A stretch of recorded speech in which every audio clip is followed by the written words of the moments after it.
Avant de commencer, un petit mot. Cette analyse est dédiée aux Amaziges du monde. Et ça nous plonge directement dans la grande question d'aujourd'hui, qui sont les Amaziges? On a exploré plusieurs sources, des documentaires historiques, un reportage fascinant des années 90 sur les tensions culturelles au Maroc. Et ce qui ressort, c'est que la réponse est loin d'être simple. C'est le moins qu'on puisse dire. On parle d'une civilisation qui a des milliers d'années, d'un peuple en pleine lutte identitaire, mais aussi d'une culture qui est incroyablement vivante aujourd'hui. Exactement. Notre but, c'est un peu de démêler tout ça, de comprendre ce que ça veut dire être un peuple libre, de leurs origines jusqu'à leur combat bien actuel. Alors pour commencer, je pense qu'il faut parler du nom. On entend souvent le mot berbère, mais les sources insistent que c'est un terme assez controversé. Pourquoi? C'est le meilleur point de départ, parce que ça va droit au cœur de leur histoire. Le mot berbère, ça vient du grec ancien de barbaro. Ah, comme dans barbare. Exactement. Ça voulait dire, en gros, non grec. Quelqu'un qui parle pas la langue, donc qui n'est pas civilisé. C'est un nom qui leur a été imposé par d'autres et qui est péjoratif à la base. OK. Eux, dans leur propre langue, ils s'appellent les Amazighs, imazigines ou pluriel. Et ça veut dire le peuple libre. Le peuple libre? Wow, ça change toute la perspective. Et ce peuple, il vient d'où? On parle de racines qui remontent à quand, là? On parle de racines d'une profondeur presque vertigineuse. Les Amazighs sont les peuples autochtones de toute l'Afrique du Nord. C'est un territoire immense qu'ils appellent la Tamasga. De l'Égypte jusqu'à l'Atlantique, c'est bien ça? C'est exactement ça. Il faut comprendre que c'est pas un seul bloc, mais plutôt une mosaïque de tribus qui partagent une culture, une langue. Leur présence est documentée dans les archives égyptiennes il y a plus de 3000 ans. 3000 ans? Oui, mais le plus spectaculaire, c'est qu'une de ces tribus, les Michouèches, a carrément conquis l'Égypte. Attends, quoi? Conquis l'Égypte? On parle pas juste de quelques raids? Non, pas en doute.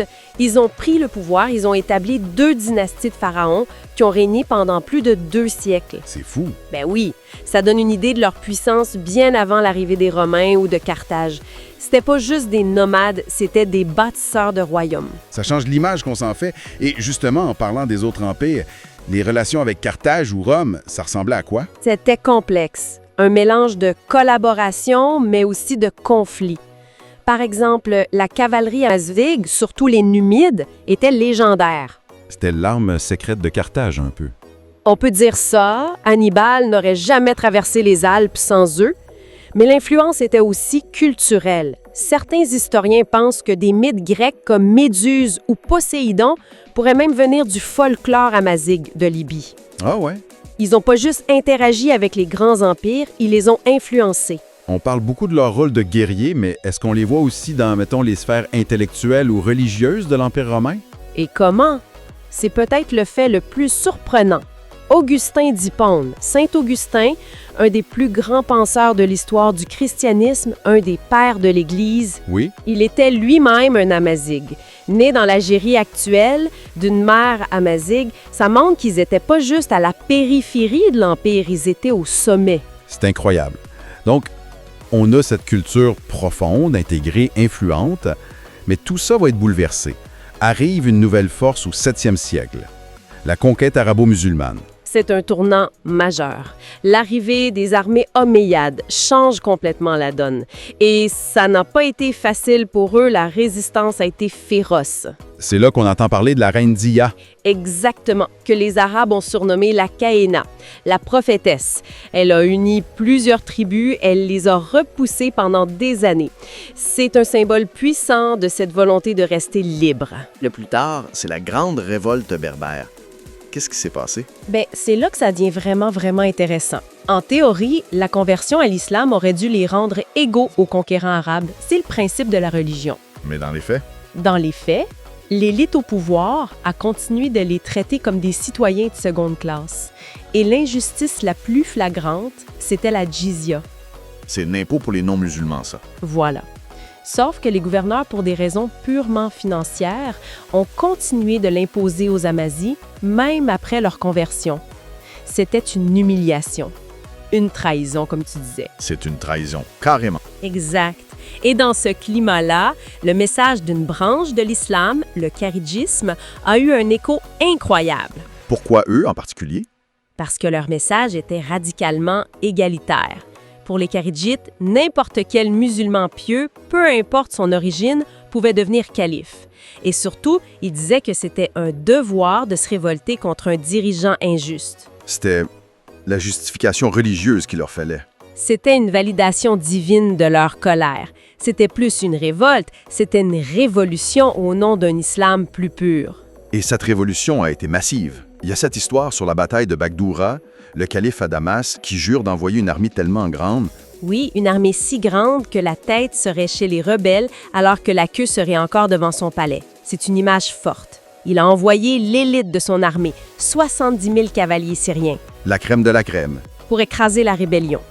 Et le résultat a été un désastre total pour le califat. Les Amazighs ont utilisé leur connaissance du terrain, des tactiques de guérilla, et ils ont anéanti cette armée d'élite. L'impact à Damas a dû être monumental. Monumental, c'est le mot. Et les conséquences sont énormes. La grande révolte berbère, c'est la toute première fois que le califat perd un territoire pour de bon. Et ça a amené à quoi concrètement?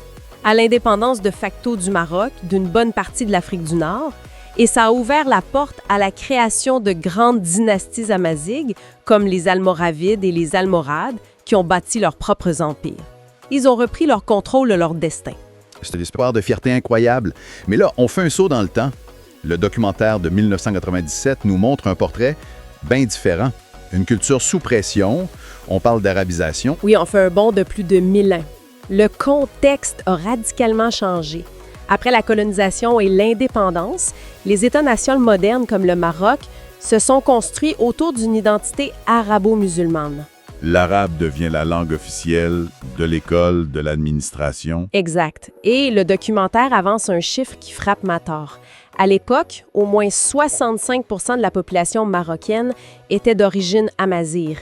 Mais leur langue, le tamazigh, leur histoire, c'était tout simplement pas enseigné à l'école. Et le festival du mariage d'Émile Schill devient un peu le symbole de cette tension. Comment ça se voit? Ce festival, à la base, c'était un moussem, un rassemblement tribal authentique, super important pour le commerce, les alliances, mais dans les années 90, on voit que l'État l'a récupéré. Pour en faire quoi? Deux choses.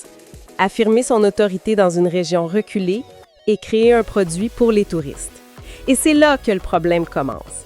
Les Amazighs ne sont plus les acteurs de leur culture. Ils deviennent des objets. C'est l'expression du documentaire, oui. Des objets de curiosité. On pourrait argumenter que c'est une façon de préserver la culture, de lui donner une vitrine. Où est la ligne entre la promotion et l'appropriation? La ligne, on la voit dans les détails que la caméra capte. On voit cet agent du gouvernement en lunettes de soleil qui suit l'équipe de tournage partout. Un rappel constant de la surveillance. On entend un photographe européen expliquer que demander à des jeunes filles de poser en costume pour les touristes, c'est vécu comme une honte, presque comme de la pornographie dans leur culture.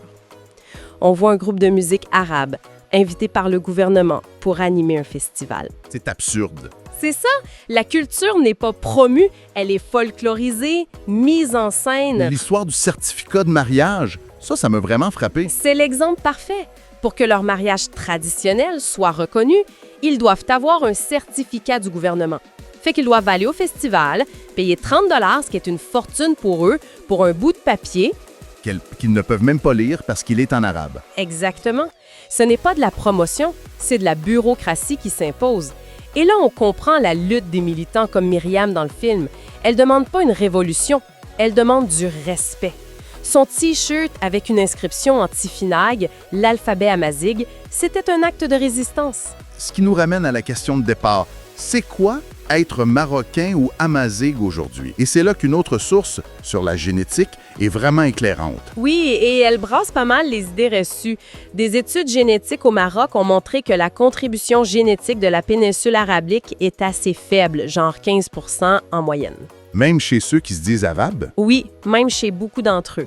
Par contre, la composante génétique autochtone, celle qui remonte à plus de 20 000 ans, elle est massive. La grande majorité de la population partage ce même fond génétique. Donc, si c'est pas la génétique qui fait la différence, c'est quoi l'identité? C'est la grande question. Et la réponse qui émerge des sources, c'est la culture, la langue et surtout un lien hyper profond avec la Terre. Ce n'est pas un hasard si le bleu sur leur drapeau symbolise l'eau, la vie. L'identité, c'est plus un sentiment d'appartenance. Exactement. Les sources parlent du Maroc comme d'un melting pot. Déjà en 97, les gens disaient « Je suis amazigh, je suis arabe et je suis marocain ». Les identités se superposent. Et aujourd'hui, est-ce qu'on sent un mouvement, une sorte de renaissance culturelle? Absolument.